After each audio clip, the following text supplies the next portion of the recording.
इंसान चाहे कितना भी ताकतवर हो, कितना भी बुद्धिशाली हो, मगर हर काम वो अकेला नहीं कर पाता।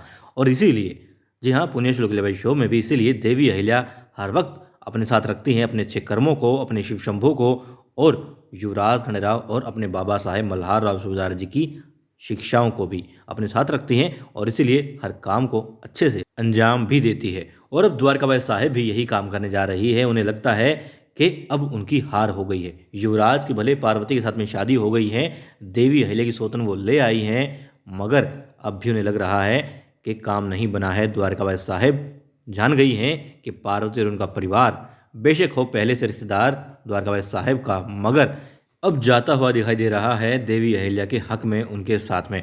और अब इसीलिए देवी अहिल्या के खिलाफ द्वारकाबाई साहेब को नई चाल चलनी पड़ेंगी, बहुत सारे ब्रह्मास्त्र उनको छोड़ने पड़ेंगे।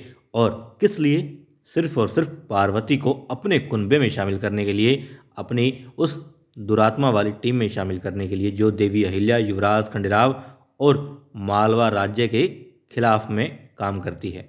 क्या पार्वती ऐसे लोगों के साथ में जाएगी? हालांकि उम्मीद तो नहीं है, लेकिन फिर भी यदि द्वारकाबाई साहेब पटा भी ले, किसी तरह से मना भी ले, पार्वती को अपने शिकंजे में कस भी ले, फिर भी जैसे ही लगेगा कि हाँ युवराज के खिलाफ कोई काम हो रहा है तो पार्वती नहीं करेगी। क्यों? क्योंकि उसके लिए सबसे बड़ा, सबसे महत्वपूर्ण काम क्या है? सिर्फ युवराज, सिर्फ और सिर्फ युवराज। बाकी उसे कुछ नहीं चाहिए। गद्दी के लायक वो है नहीं, वो जानती है। तो बात यही कि आखिर कैसे फिर द्वारकाबाई साहेब उस पार्वती को अपने पाले में लाएगी, कैसे अपने साथ में लाएगी? क्योंकि मोटिव अब यही रहेगा उनका कि किसी भी तरीके से पार्वती को अपने साथ मिलाना है, देवी अहिल्या के खिलाफ उनको भड़काना है। अब कैसे भड़काएगी? जाहिर सी बात है सिर्फ एक ही चाल चल सकती है।